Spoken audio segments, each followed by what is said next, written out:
Oh, it's already live. Yep. Good morning, everybody. Thank you for being here this morning. Susan's out of town. I'm sorry to be late. I was running over from another meeting. So I think the first thing we're doing is calling to order the meeting. And I will turn it over to Cam to lead us through the public comment. Okay, thank you, Madam Chair. Let's just go around the room and introduce yourselves. Please say your name and affiliation. Gabrielle, let's start.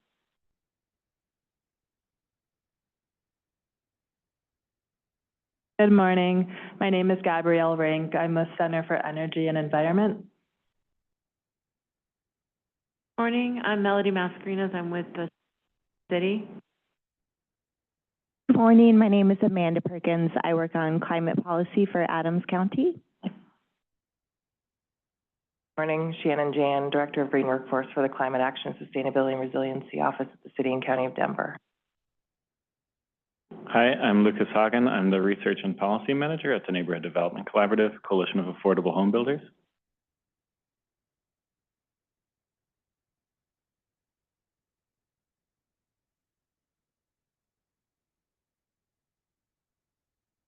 Good morning. I'm Chris Selk, Program Manager for Communications for DRCOG. Hey, good morning, everyone. Mac Prather, Program Manager for our Incentives and Low Income Program. Good morning, everyone. Greg Meow, Program Manager for the Building Policy Collaborative. Good morning. I'm Peter Johns with Xcel Energy. I'm the Manager of Community and Trades Relations. Lauren Kurgis, DRCOG staff. Andy Berkey, DRCOG Communications Specialist. Jeff Wong, City of Lakewood. Bridger Tomlin, City of Westminster. Morning, y'all. Holly Harris, Building Decarbonization Coalition. Morning, Sean Lamons from Energy Efficient Business Coalition and several other organizations. Morning, Robert Spatz, Manager of Building Decarbonization at DRCOG. Ron Papsdorf, Transportation Planning and Operations Division Director at DRCOG. Morning, everybody. I'm Liz Babcock. I'm with Denver. Thank you. Staff will now pass around the sign-in sheet. Please sign in. And now we're going to open it up to public comment. I'll give it a second to see if there's any hands raised online or in person. Okay, seeing none, there is no, oh, we actually do have a public comment from Erica Thorley, the town of Erie. Erica, you're unmuted, so please, able to. Hi, Cam. Just wanted to introduce myself. I'm sorry I can't be there in person. I'm at a conference out of town, but Erica Thorley, Sustainability Manager with the town of Erie. Okay, thank you very much. We're glad to have you. Giving it another moment, but I do not see any other hands raised online or in person. Back to you, Madam Chair. So now we will turn to the next item on the agenda, which is asking for any comments or corrections on the May 6th Regional Building Decarbonization Technical Committee Summary, Attachment A. Have any comments or corrections, please? Or Erica online, you can raise your hand, or folks in the room can jump.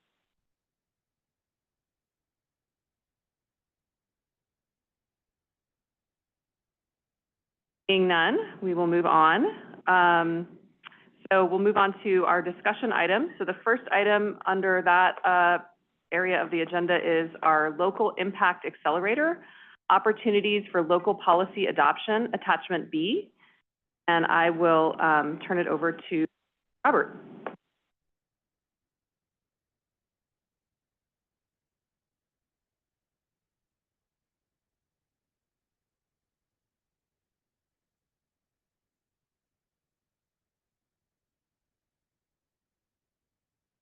Good morning. We are very excited to have the Colorado Energy Office here to present on their new program. They were also a climate pollution reduction grant awardee, a total of $130 million. This is part of that program. We've been kind of partnering with them in the well, not in the development, but making sure that our local building policy subaward that you all voted to recommend to the board last month and was approved unanimously at the board and opened yesterday. So congratulations to Greg on that. Please, you local government folks, take a look at that, and hopefully you'll apply to get that funding in your communities. But complementary to that is this program, and with that, I will turn it over to Ari Molad. Oh shoot, I just asked her. Thank you. Thanks, Robert. Hi, everyone. Thanks so much for having me today. My name's Ari Moladina, and I'm a program manager for Colorado Energy Office on the local government team, and here today to talk to you about the Local Impact Accelerator, which, as Robert mentioned, our office was also awarded a CPRG grant last fall. So we received about $130, and there will be 3 programs that are part of that, and this is 1/3 of that. So the Impact Accelerator is really about providing support to local governments and tribal governments for progressive policy adoption. So we're supporting policy adoption in 4 different sectors: buildings, transportation, land use, and waste. And the aim here is really to support long-standing emissions reductions with durable policies, to build resilience in these communities, and to support policy adoption that extends beyond state minimum requirements.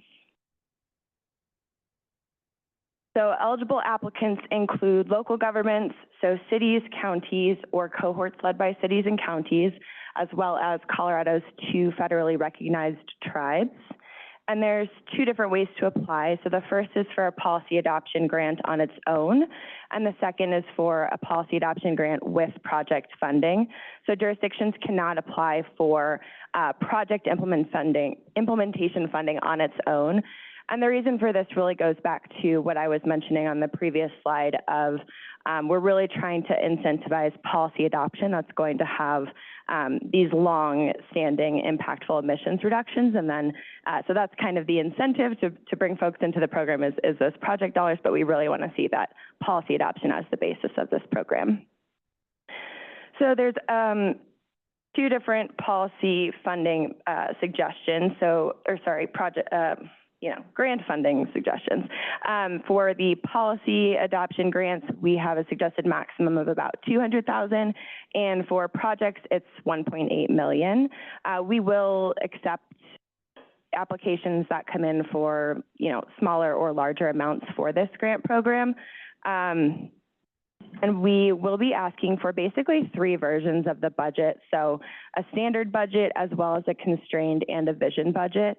And we'll be asking applicants to outline the tasks that would be associated with these different budget levels if they were to receive, less or more than they asked for. And the reason for this is, we have a decent amount of funding, but we're not entirely sure how much is going to come in, how big those application requests are going to be. And so this will give us flexibility to be able to, provide more funding or less funding, and then also really have jurisdictions think about, what would I do if I were to receive a lower or higher grant amount. So here are some examples of policies, and like I mentioned before, the policies that are eligible for this program are all ones that go beyond kind of the state minimum requirements. So whether that's adopting a policy earlier than you would be required to adopt, adopting a policy that is optional, or just adopting something that totally goes beyond kind of what the baseline standards are. So in the buildings category, this could look like adopting a building code that goes beyond the forthcoming model low energy and carbon code, which is required to be adopted by next summer. In the land use sector, this could look like policies that support compact housing or accessory dwelling units. In transportation, this could be something that supports active transportation, so biking, pedestrian infrastructure, transit. And then in the waste category, this would be policies that support waste diversion, so a pay-as-you-throw policy or a universal recycling or composting ordinance. And in terms of costs, these are fairly similar in the policy and the project categories in the sense that you can apply for consultant support, for funding a study that would support policy adoption or a project, as well as pilot projects. Where this will look a little different is in the policy sector. Those costs are also going to include things like stakeholder engagement, outreach, and education to kind of inform that policy development. And in the project category, this will look like, or could look like equipment purchases. So EVs, heat pumps, if you were, wanting to run a rebate program of some sort. So there's a 3-step application process. We are launching our first round in about 2 weeks, so on June 16th. And this will start with a letter of intent. So we're asking applicants to submit basically a 50% application effort to outline the policy and or project they plan to adopt, outline a sketch of their budget, as well as just describing their program to us. We will then evaluate the letters of intent and basically provide an encouraged or discouraged decision. And folks who are encouraged can then apply for the full application round, which will open in October and close in November. And then we'll issue decisions later this year in December and start contracting in Q1 or Q2 of 2026. So here's the full outline of the 2 rounds of applications. Like I mentioned, the first one starting June 16th, and then round 2 will start in October with full applications early next year, and then awards announced in the spring.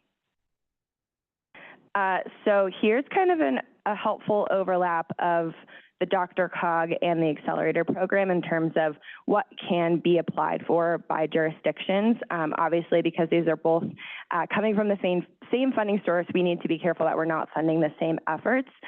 So what this looks like is jurisdictions can apply for policy adoption and project funding in the land use, transportation, and waste categories.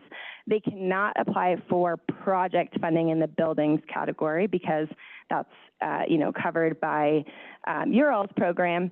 And then in the policy category, that's like a little bit of a gray area right now. We're not saying no, we're not saying yes. It's kind of we're going to look at these applications. We'll want to see the DRCOG application and the accelerator application to kind of make sure that if there is funding requested for both programs, that those scopes are separate.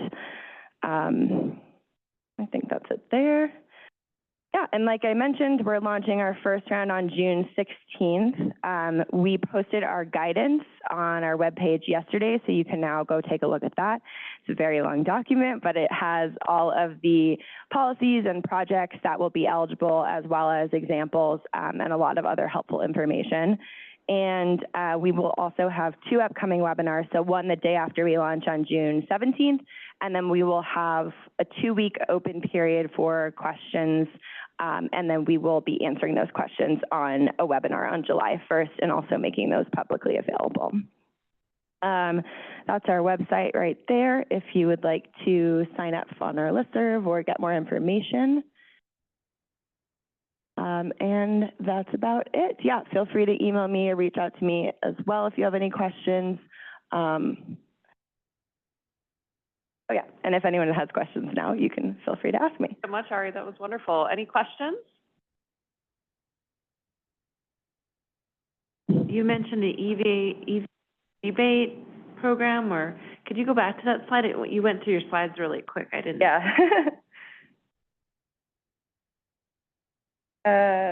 Here we go.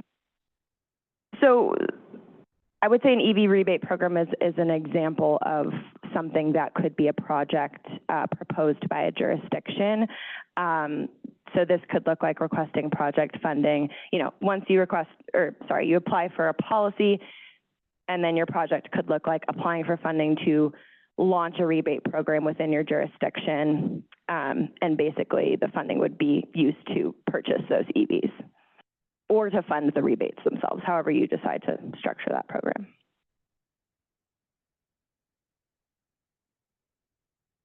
Do you mind going to the previous slide?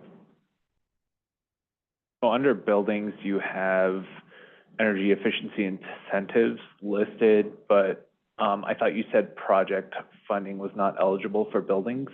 would that not be considered a project? Yeah, that's a great question. So basically, for jurisdictions in the DRCOG region, we will not be accepting applications for building projects because that's, the overlap. So this is the projects or incentives, any, project funding in the building sector would only be eligible for jurisdictions outside of DRCOG. That makes sense. And then a follow-up question. When do the funds need to be expended by? 2029, October of 2029. When you ask your question, if you could just introduce yourself, that would be great. Thanks. Hi, Ari. Ron Pepsdorf with DRCOG. Quick follow-up questions. So understand that you would want to avoid overlap with this program to local governments in the DRCOG area for elements that are eligible under DRCOG's implementation grant, but there are certainly building projects related to climate change that aren't really the focus of the DRCOG program. So when you say building projects aren't eligible at all within the DRCOG region, are you specific to those things that are only eligible under the DRCOG or flat out? Because I could see commercial buildings or government buildings that really aren't the focus of the DRCOG implementation grant that actually the state's program could be very helpful to build on sort of the region's climate goals. Yeah, unfortunately, we have made that part more black and white. I think we will be offering, that the policy adoption piece is certainly eligible for our program, but in terms of actually funding projects, building electrification projects, that we've made more black and white. For the record, I'll just say I think that's a really unfortunate approach, given the high impact value in this region of achieving the state's climate objectives, and respect the fact that you've made that decision. But I think I would strongly ask to maybe rethink, maybe streamlining that a little bit or narrowing that a little bit, just in light of the impact that this region can have by expanding and building on that are addressed in the region. Yeah, no, thank you for the feedback. And I think, we've engaged with the DRCOG folks, and I think, there's always room for more conversations. I think we'd need to, be really clear on what that would look like, but certainly appreciate the feedback. Any other questions?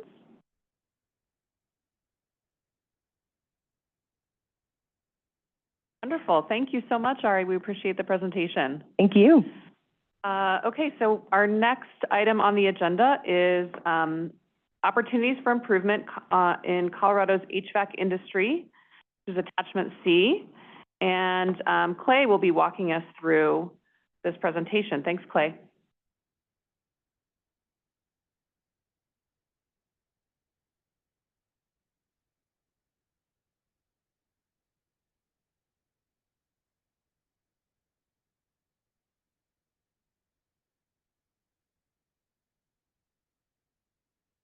All right. Good morning. Good morning. My name is Clay McComb with the Denver Regional Council of Governments Program Manager for Workforce and Industry Development. We're talking about developing the industry today and the workforce through licensing. Very exciting topic for me. Hopefully for you. Yeah, for you at this point. All right. Okay, so for those of you who don't keep up with your local trade licensing best practices, catching you up to speed, the state of Colorado does license electricians at the state level. There's one license for all electricians. Same goes for plumbers. And for some reason, HVAC is a patchwork of licenses that fall down to the jurisdiction level. This is the way that it has been. It was attempted to be a state license in 1995, which I've looked at the records for. And when that was proposed, it was deemed that the current HVAC practices did not require a state license for safety measures. And so since then, it's been discussed at length, but never brought to the attention of, the State Department of Regulatory Affairs, DORA. And today we are discussing the possibility of DRCOG leading an application for a sunrise review. Sunrise reviews are what DORA uses to consider what should be regulated at the state level, which goes, their example is they regulate everything from the disposal of nuclear waste all the way down to the size of Swiss cheese holes. So they regulate everything, or don't through sunset. But today we're discussing sunrise, and there's a team that has been putting together an application recommending the state licensure for HVAC. There's a few reasons we want to pursue this. There is currently a labor gap in the trades that we are actively looking to address. When there's a state license, there's more workforce initiatives we can add, like registered apprenticeships that do exist for other trades. It's much harder to get that implemented without a state license to work towards. Additionally, we'll get into some of the administrative burden that can fall on local permitting offices, which are often short-staffed, 1 or 2 individuals administering these licenses. And then lastly, we'll discuss what this means for the actual contractor, the person who has to renew the license, and what that means in Colorado.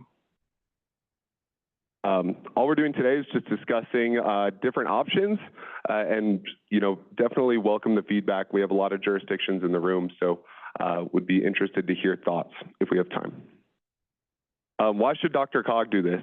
At the local level, right now there's a lot of political conversation about local control versus state overreach. So at the local level, it did not seem appropriate that a city would lead this front.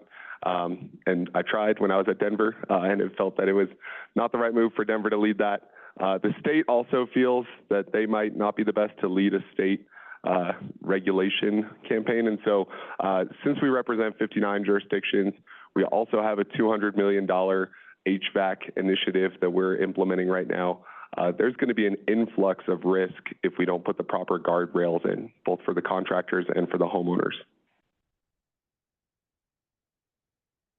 All right, we have done our research on this, and if anybody is interested in a very exhaustive spreadsheet, Shannon knows, we have looked at every state in the United States and every jurisdiction in Colorado to see what their licensing process is.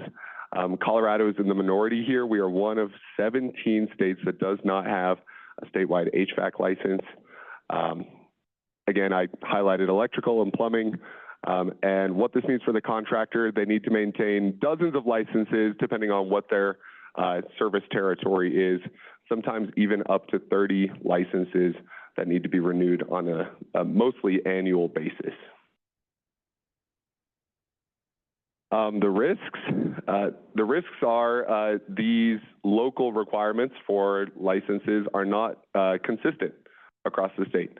Oftentimes, the more populated jurisdictions like Denver, like Boulder, they have the more prescriptive license requirements, whereas smaller jurisdictions, smaller towns in Colorado, often don't have those same safety measures put in place, which is inequitable to the smaller and rural communities, in my opinion. Some local towns don't even require any testing, just a business license in order to perform HVAC work, which means if I had a business, even if it had nothing to do with furnaces or HVAC units, if I had a business license, I could install a furnace, a gas furnace, in certain jurisdictions in Colorado, which I wouldn't trust myself to do that. So. And then this can also lead to higher bills. When this equipment is installed incorrectly, it can actually cause an increase of waste of energy consumption if equipment isn't sized properly. Not to mention if ventilation isn't checked, there can be different gas, carbon monoxide leaking into homes. There's so many safety measures that can come as a consequence of not installing this equipment correctly. Here's a quick case study. We asked a few contractors, one from the Energy Efficiency Business Coalition, which is represented here in the technical committee today. Cornelio Martinez, he let us know that he's licensed in over 20 jurisdictions. Often these renewals take place in the form of an email reminder from the jurisdiction. So if you miss one of those reminders as a small business owner, sometimes there's penalty fees. And this is a small business. the larger organizations with admin staff to renew these licenses. This is not a problem for them. It's the small 1 or 2 man or woman operations that have a hard time keeping up with this. Through our research, we found that a lot of jurisdictions, due to limited capacity, explore something called reciprocal licensing. Reciprocal licensing is the concept where if I want to get licensed in a certain city, say, we'll do Boulder County, for example, instead of going through the licensing process that Boulder County has, I can say, hey, I actually have a license in Castle Rock already, and they'll verify that it's active, and then my Castle Rock license gets me the Boulder County license. In fact, all of these jurisdictions get me that license. The issue with this is verifying the validity of those external licenses. I've talked to probably most of your chief building officials over the last 6 months, and there are some interesting stories. Licenses, one was written on a napkin from a permitting office, and they were told that that was valid. There's some work to be done here, especially to get up to the same standards that electricians and plumbers have. We are, without beating around the bush, we are suggesting a statewide floor license. This is a safety measure. This is going to help small businesses and blue-collar workers. And frankly, if we're not serving our contractor community, then all of our goals for electrification and heat pump installations across the region is going to be 10 times harder. So this is a win for the workforce and the industry. We are prepared to submit an application to DORA, but as DRCOG, our primary duty is to serve our local jurisdictions. And so I've presented to 3 different city managers meetings, and after our previous finance and budget meeting, right, Robert, it was brought to the attention that this needs to go to the board of DRCOG. So we will be presenting all of this information and data to the DRCOG board in 2 weeks from tomorrow. Once approved from the board, if there's no objections, then we will go ahead and submit that application on behalf of DRCOG. I've been told by the contractor community, if we are able to pull this off and get one license, this would be an incredible win and a testament of good faith of what DRCOG is doing with this program for the contractor community. On the alternative, if it comes back that the jurisdictions do not want this, or even if a few jurisdictions don't want this from the DRCOG board, it's likely we won't be pursuing this application. So a lot riding in the next 2 weeks. All the benefits I've kind of shared already. Curious if we have time, if there's questions from contractors in the room or local jurisdictions, folks that have experience out of state, thoughts on this process. Yeah, Sean Lamont.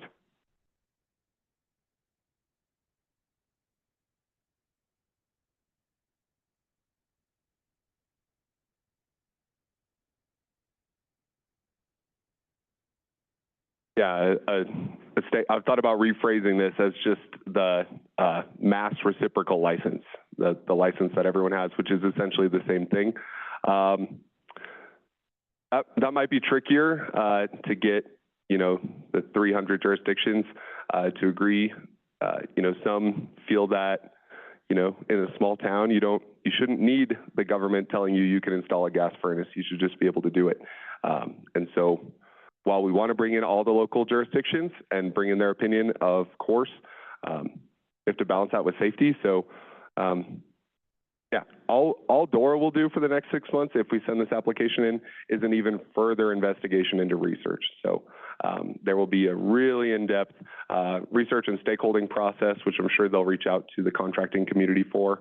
And at the end of that 6 months, they will determine if this should or should not be a bill, and give that proposition to the Colorado General Assembly in January of 2026. All of it? Yeah. A follow-up question. First off, I encourage all those that have consideration to this to consider voting for this or moving in this direction. Every time I ask fellow contractors about this, they're almost entirely in support. I was at a meeting with the EBC meeting around heat pump water heaters, and every hand that was related to the contracting side, supported this statewide licensing concept. How it gets implemented to be determined. And even if it isn't, I don't see it as an all or nothing thing. I see it as if you just sort of settle back to DRCOG footprint, that would be a win. That would be a huge forward in my opinion and in the opinion of those that I've talked to in the industry. Thank you, Sean. Thank you so much, Clay. I have one comment before we jump into other questions. This is Liz Babcock with Denver. It would be wonderful to have some talking points. So for those of us in the room who aren't on the DRCOG board, if we would like to reach out to our DRCOG board members in our jurisdiction to just, give them some of the background ahead of that discussion and vote, that would be really helpful. So would greatly appreciate and I'm happy to do that for Denver. Thank you, Liz. Will do. Thanks. Other questions? Yeah, go ahead. There it works. Peter Johns, Xcel Energy. What would be, just to piggyback a little bit on what the previous question was, what would be the reason for not having a statewide licensing on this? What would be the counter argument to that, and who would represent that counter argument? Going into this, I initially was thinking, local permitting offices. There's the conversation around local control and state overreach, kind of like I said, in Colorado right now. So I think there's a lot of sensitivity around that. But when I talk to the permitting offices and chief building officials, they're completely in support of it. And locals can even add more prescriptive requirements for their jurisdiction on top of a state license. So you can always add more. I wouldn't be adding less. And so that's who I thought, but I haven't seen that as the case. Without them, I would say the strongest adversaries would be the bad actors, folks that are doing unpermitted, unlicensed work right now and getting away with it. Facebook Marketplace, contractors have told me to go check that out. So many individuals that will offer to install a furnace for you. And again, we're talking about natural gas systems here. This isn't really a heat pump initiative, even though that obviously serves our best interests. This is also dangerous for gas systems if we're not installing them correctly. No, I agree 100%. And Wisconsin and Minnesota don't have the requirements either. So that's an argument that's coming down the road as well. So thank you. Yep. Yeah, Holly. Holly, Building Decarbonization Coalition. Clay, I'll just add on from BDC's perspective in terms of our workforce and labor partners and our manufacturing partners. We're seeing a big uptick in litigation against contractors for HPs that are installed improperly, the wrong type, the wrong size. So there's a litigation exposure here if you don't have, again, a local government may not be skilled, may not have the resources to understand what kind of equipment needs to get installed. So that's another reason when you're looking at the workforce and contractor perspective, litigation risk is a big one that we need to be navigating, and state licensing would be one way to help them mitigate against that. Add on local additional requirements if you want to, but have the bare minimum and say, hey, I fulfilled my obligations under the state license. Thank you so much, Holly. Yes. Lucas. Hi, thanks. Lucas with the Neighborhood Development Collaborative. For those, I guess, oh, there it is. Okay. How would unlicensed but like proper or how would contractors that are working on a very like minimal license, like the business license, but are doing things correctly, then upskill to this license? Like, how do you transition from the existing status to this new standard then, or is this something that'll come down the line? Yeah, this is a question we brought up, is what would the phasing in process be like, or grandfathering in for existing contractors? And likely what's happened in the past is there's about a year-long process of phasing in. So if there's a certain certification or test, odds are we would use existing tests, which right now is the ICC, F29, I believe. Sean might correct me there, or G29 exam. And so we want to keep it as close to what's currently the local practice as possible. The more prescriptive ones, obviously, is what we're leaning towards. And so there's a question of, are we making this harder with a more prescriptive license? Potentially, I would say safer as well, but it's less hoops. So which would a contractor prefer, 30 relatively easy hoops, or one a little bit more prescriptive, but then that's your only license for the whole year. So, yeah, to be determined, I guess, is the short answer. I'll support that as well, that one moderate, rigorous program is way easier than 3 or 30 or 300 different, lightweight, I can skip it if I can type of enforcement practices. Great. We also talked to Dora's plumbing board. If this does go to a state license, there will be an HVAC board that manages and regulates this. Those boards are made up of a few members of local permitting offices, a few journeyman contractors in the industry, and maybe 1 or 2 state representatives. And so there would still be local representation in the management of this license as well. On Pabsdorf, DRCOG. Clay, a couple of questions on the technicalities. For this group, kind of in the weeds questions about how it would work. So local jurisdictions would still issue building permits and do inspection review of projects. So the state licensing the contractors does not displace that local authority over permitting and inspections, correct? The locals would issue the permits, but as far as enforcing and going and doing reviews, the state does offer that they can offer that support for enforcement or going and offering inspections for the plumbers right now and electricians. They have enforcers or permit inspectors all across the state that are available, but if a local jurisdiction elects to do those inspections themselves, they can choose to do so, again, for existing systems, and I would recommend that if there were a statewide license. Thank you. And one follow-up. So those local jurisdictions that currently require a business license for the business or the contractor to operate within their jurisdiction, this would not necessarily replace that requirement for a business license for the contractor to operate. This is just a license to do that specific kind of work. Correct, yes.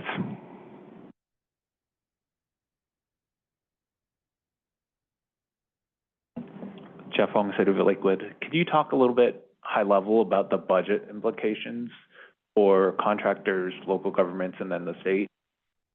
Yeah, from what we've heard, the license renewal fees that the local permitting offices are getting are not substantial. It's not a main source of revenue. That largely comes from permitting, and so this wouldn't be a huge hit to the revenue from local permitting offices, to my understanding. From the research we've done, it looks like it would be a net neutral at the state level. As far as I know, the state has certain budget constraints as well, and requiring a permit or a license renewal at the state level. Also, the local permitting staff wouldn't be losing their jobs. This is still something that is going to have to go through them to verify the state license. And so all the research we've done, again, we can only speculate right now, is coming out as a net neutral.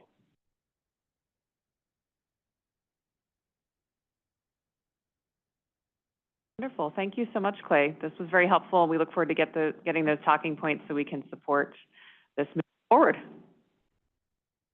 Okay. We've reached the end of our discussion items, and just want to open it up to members to see if you have comments on any other topics.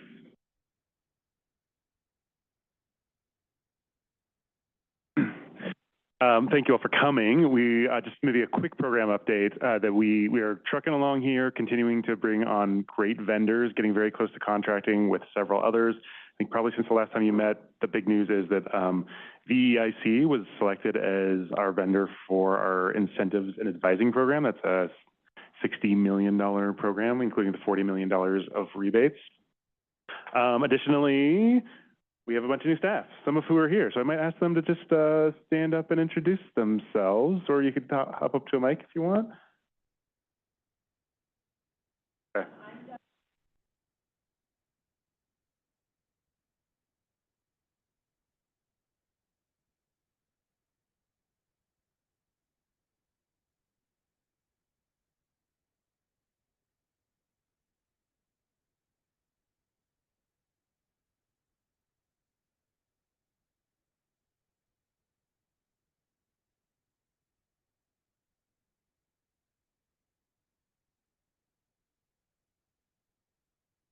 We have our building policy specialist starting today. She's up in orientation right now. So Congratulations. It's so great to see all the growth of the team. Other topics that anyone wants to raise at this time? Sorry, just going back to the recommendation to the DRCOG board on licensing, does it help or hinder if folks were to send in a letter of support? Hey, we think this is a good idea. Does that hurt your chances or help them? Test.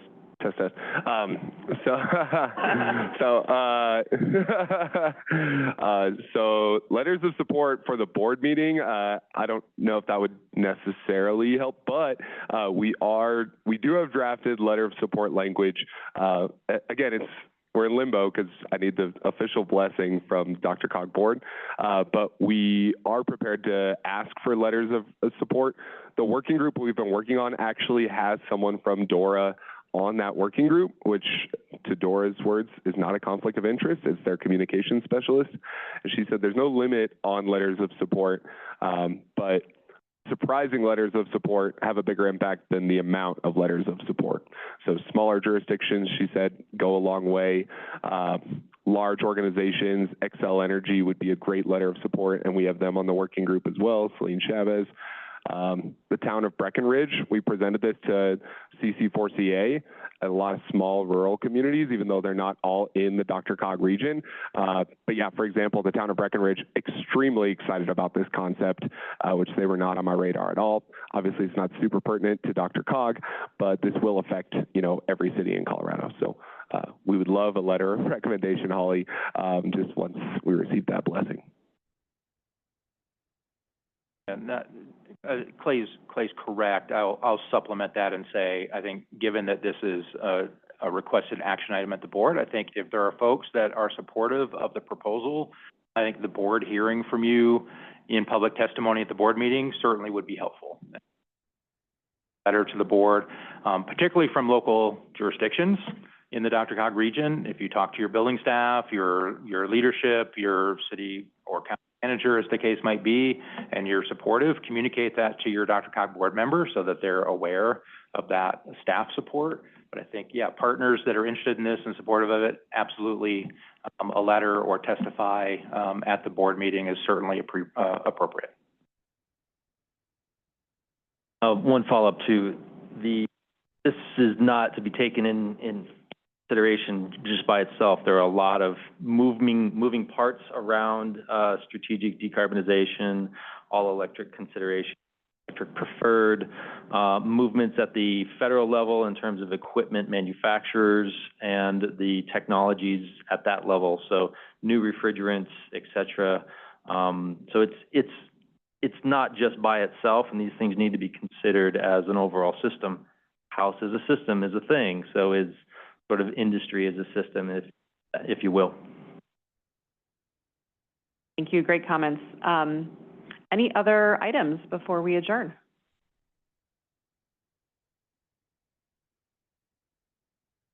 Hearing none, we will go ahead and, well, first, actually, before we adjourn, just a reminder, our next meeting is July 1st, and that meeting will be virtual.